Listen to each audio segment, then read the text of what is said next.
Hello and welcome back to the Deep Dive. Before we really get into the meat of things today, I want to run a quick simulation with you.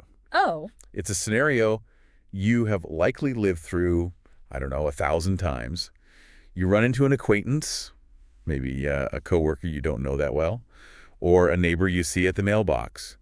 They smile, they wave, and then they ask that universal question, how are you? I know exactly where this is going. It is like the most scripted interaction in all of human history. Of course you do, because there is a socially mandated script, isn't there? There is. You say, I'm fine.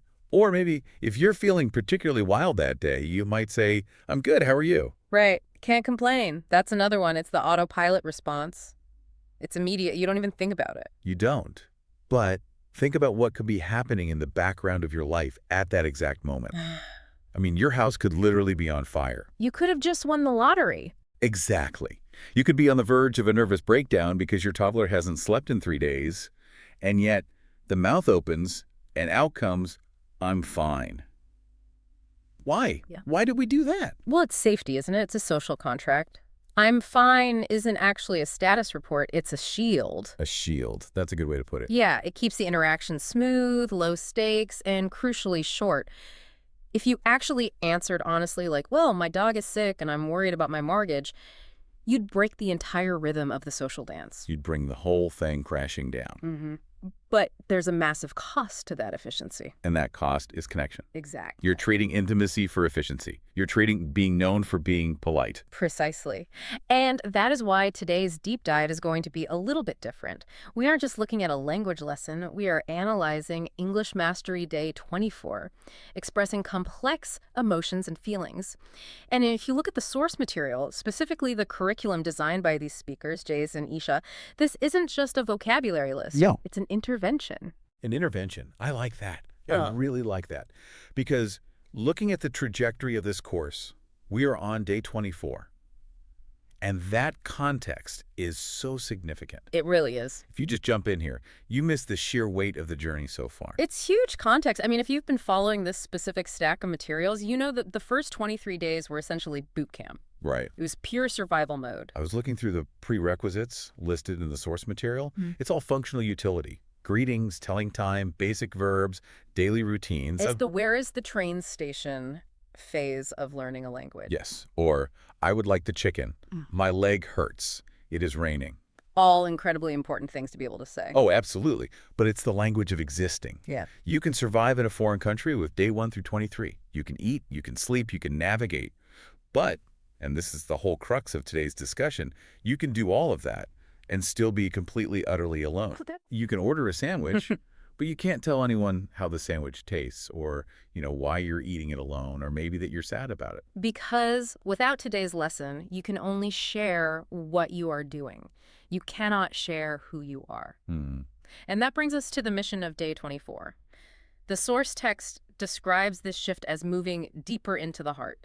It's about upgrading your operating system from, like, a monochrome display to 4K color.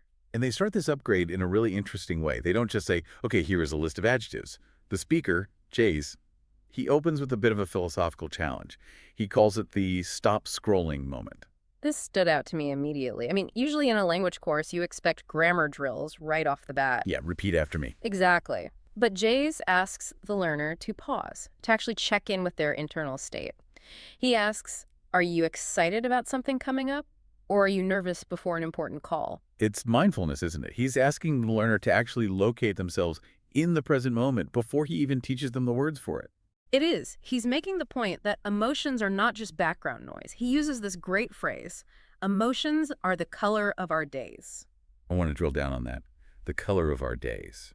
Because without them, everything is just, it's a series of logistical events. Yeah. I woke up, I worked, I ate, I slept. A black and white movie. Totally. The emotion is the metadata that makes the memory actually stick. It's the difference between a Tuesday and the Tuesday you got promoted. Yeah. The events might be the same, But the feeling is what carves it into your memory. And the source material argues that if you don't have the specific words for those emotions, you actually struggle to process them. There's a psychological concept called emotional granularity. Granularity, okay. Yeah, the more specific you can be about what you are feeling, the better you can regulate it. So if you only have the words good and bad, your emotional life is just blurry. So saying I feel bad is like fundamentally less helpful to your own brain than saying I feel frustrated. Exactly. Bad is a foggy cloud. You can't fight a cloud. But frustrated, that's a specific mechanic. It means you are being blocked from a goal. Ah, I see. Once you name it, you can solve it. You can try to move the obstacle. The source mentions that this precision is what you need for real relationships. For, those WhatsApp voice notes, late night talks, or even high-stakes professional settings like job interviews. Okay, that job interview example in the notes was clutch. Yeah. I think about how many people blow interviews because they just sound robotic. If an interviewer asks, how do you handle pressure? And you just stutter or say, I try to be good, you look incompetent. Or worse, like you've never even thought about it before. Right. But if you can distinguish between feeling anxious and feeling overwhelmed, you sound self-aware. You sound like you know yourself. It signals emotional intelligence, and employers hire emotional intelligence. So let's look at how the source breaks this down. They categorize the whole human emotional experience into 3 buckets, which I think is a really smart way to make it digestible. What are they? We have the vocabulary of light, which is the positive stuff, then the vocabulary of balance for neutral or mixed feelings, and finally, the vocabulary of challenge. The tough stuff. Let's start with the light, the positive emotions. And the first word they throw at us is excited. Yes. Sishabat Tid, they really emphasize the stress on that second syllable, the sigh. But looking at the examples, I'm so excited about the winter trek next week, or she was excited when she got her first job offer. What do these have in common? It's all about the future. Anticipation. It's looking forward to something. High energy anticipation. That's the key difference. Excitement is forward-looking.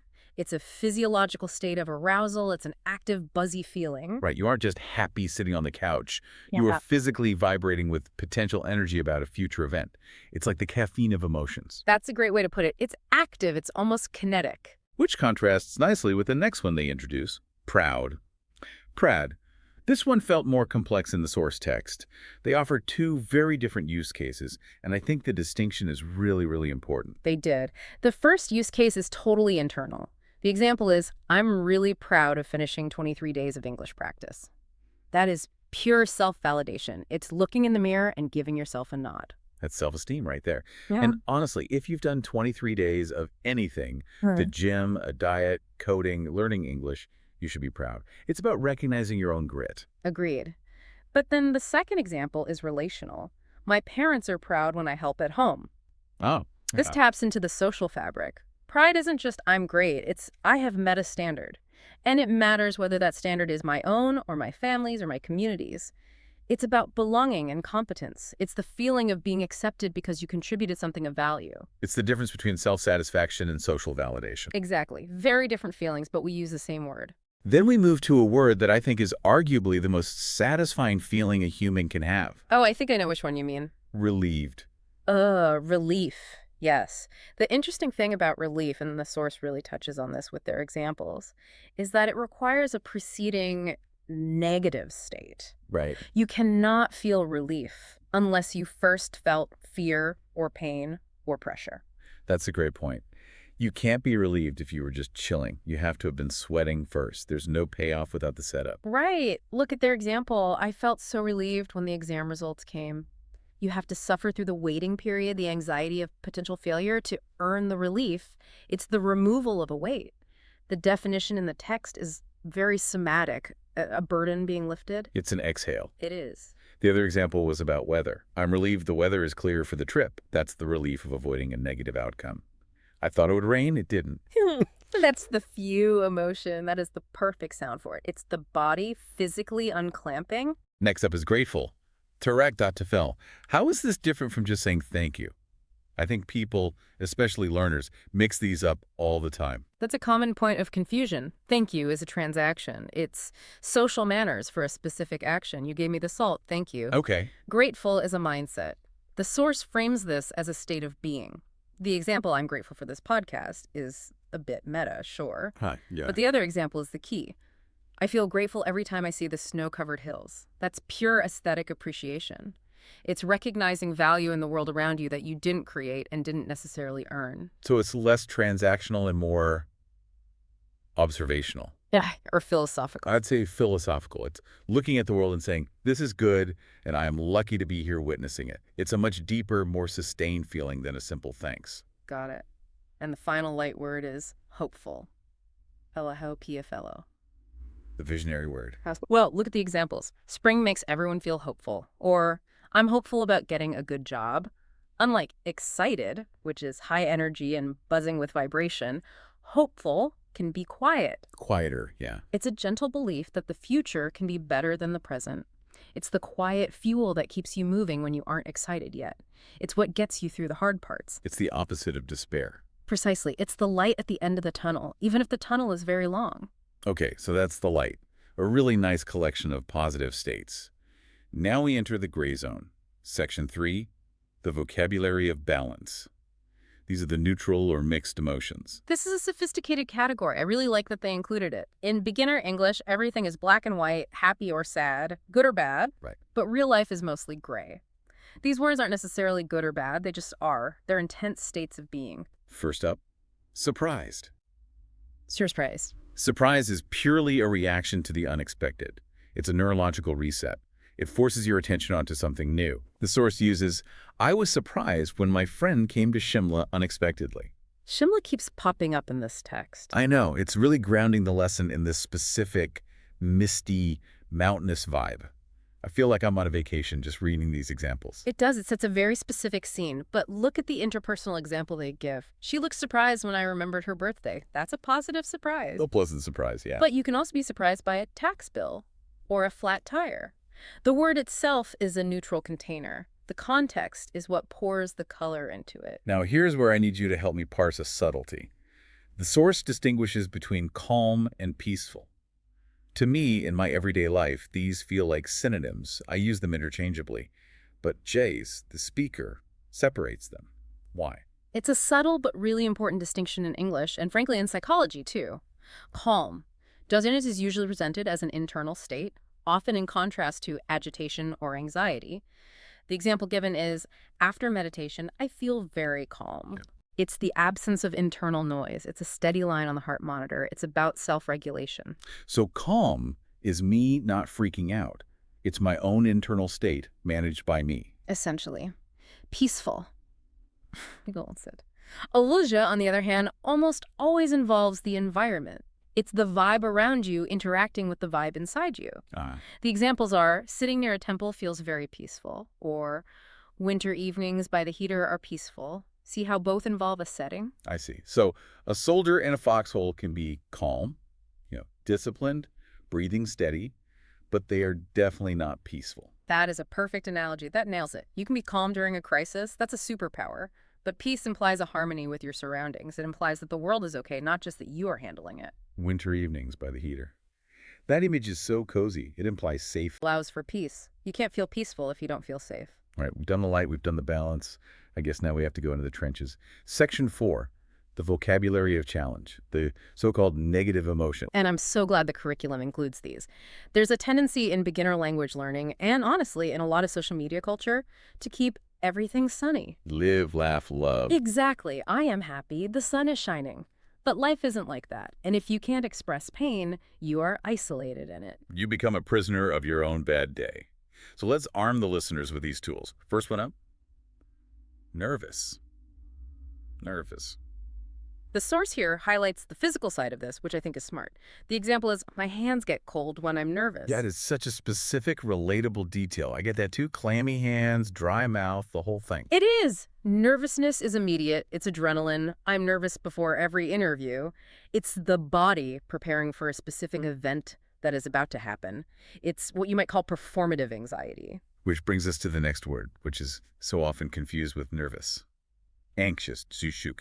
How does the source differentiate these two? It's a great question.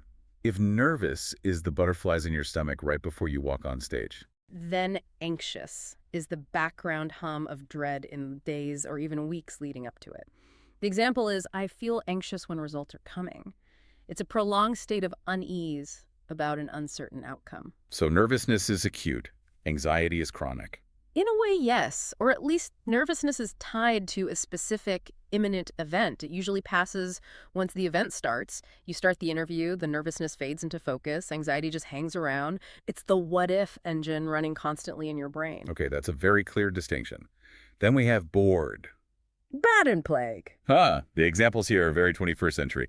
I'm bored when there's no internet. It really speaks to our dopamine addiction, doesn't it? We've kind of lost the ability to just sit and be with our thoughts. We had a. But Jay's also mentions a more classic example. Rainy days can make me feel bored if I stay inside.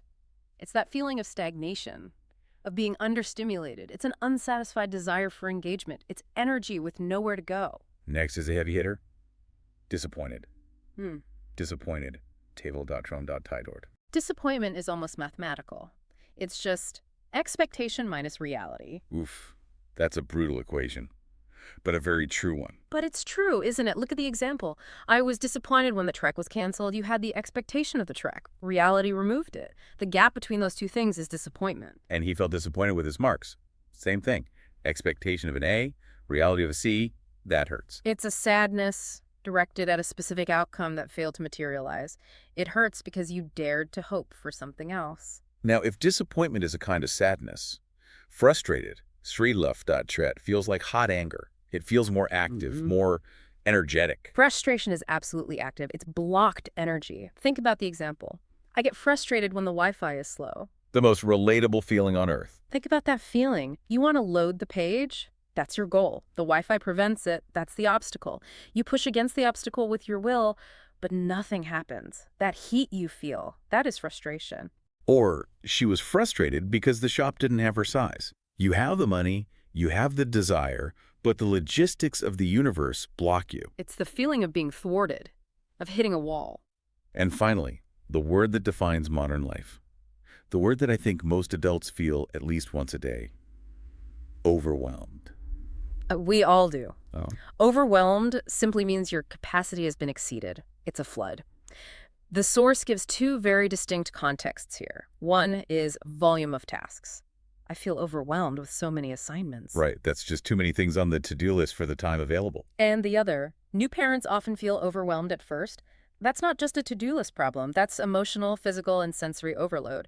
It's a my entire system is crashing problem. Learning to say I am overwhelmed is actually a powerful boundary-setting tool. It tells people, back off, I'm at my limit. Exactly, and it invites empathy. If you just say, I'm busy, people might think you're dismissing them or that you're just important. Right. But if you say, I'm overwhelmed, people usually ask, how can I help? It's a genuine plea for support. So we have the vocabulary, we have the nuance. But words in a vacuum are useless. We need to actually string them together. So Section 5 of the source covers the mechanics of expression. This is the grammar toolkit. And Isha, the other host in the source material, she lays out 4 templates. And I love these because they are plug and play. You just memorize the frame and you swap out the picture. Let's run through them. Pattern 1, what is it? It's the direct report. I feel, or I'm feeling, plus the emotion. I feel excited about the trip. It's the standard declarative sentence. It owns the feeling, right here, right now. Simple enough. Pattern 2. This one is the causality link. It makes me feel, plus the emotion. Rainy weather makes me feel peaceful. This is so crucial because it explains why. It connects your internal state to the external world. So it helps the listener understand your triggers. It's not just random. Exactly. It builds a deeper understanding. Okay, pattern 3. This is the storyteller pattern. I was plus emotion, plus when. I was surprised when I saw snow. This is how you recount your day. Without this pattern, you can't tell stories about your feelings. You can only list facts. It puts the emotion in a specific moment in time. And pattern 4, this is the one for personality quirks, I think. The trigger pattern. Yes, I get plus emotion plus when. For example, I get frustrated when people don't listen. This describes a recurring reaction. It tells people about your character, not just your current mood. It's predictive. I get frustrated when people don't listen.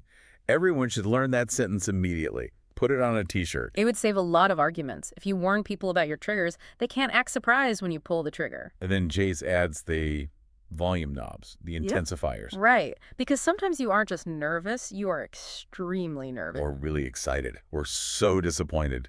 These words, very, really, so extremely, quite, they allow you to calibrate the emotion to match the intensity of the situation. Without them, everything is at a level 5 out of 10.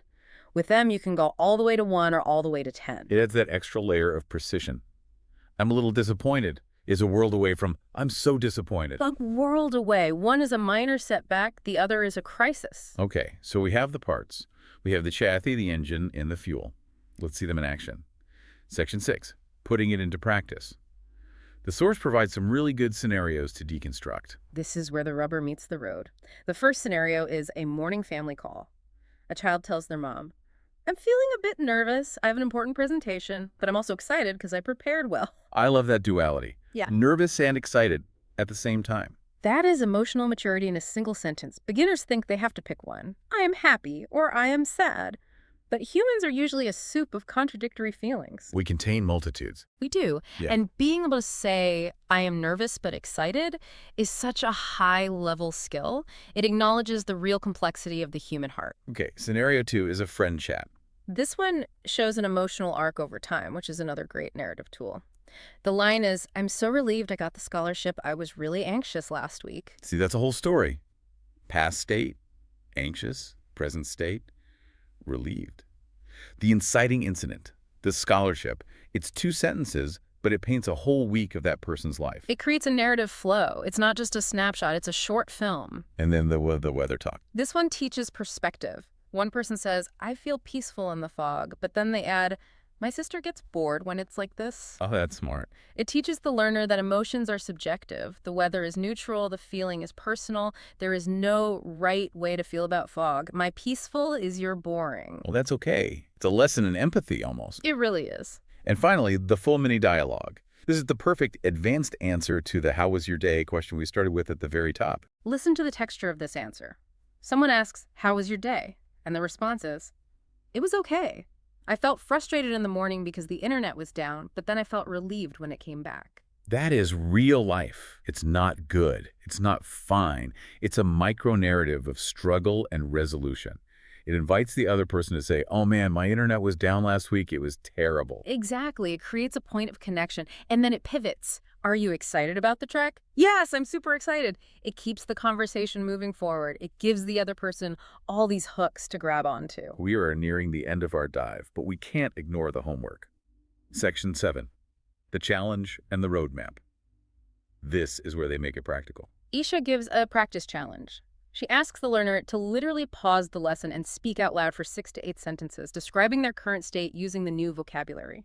And they provide a sample monologue that is just a gym workout for these words. It's like, I feel calm after listening to this, but earlier I was frustrated when my charger stopped working. Then I was surprised by a gift, and I'm excited about the weekend. It forces that rapid code switching. You have to jump from negative to positive, from past tense to future. It builds that mental agility so you aren't stuck grasping for words when it really counts in a real conversation. And then there's the golden cheat sheet. The essential list.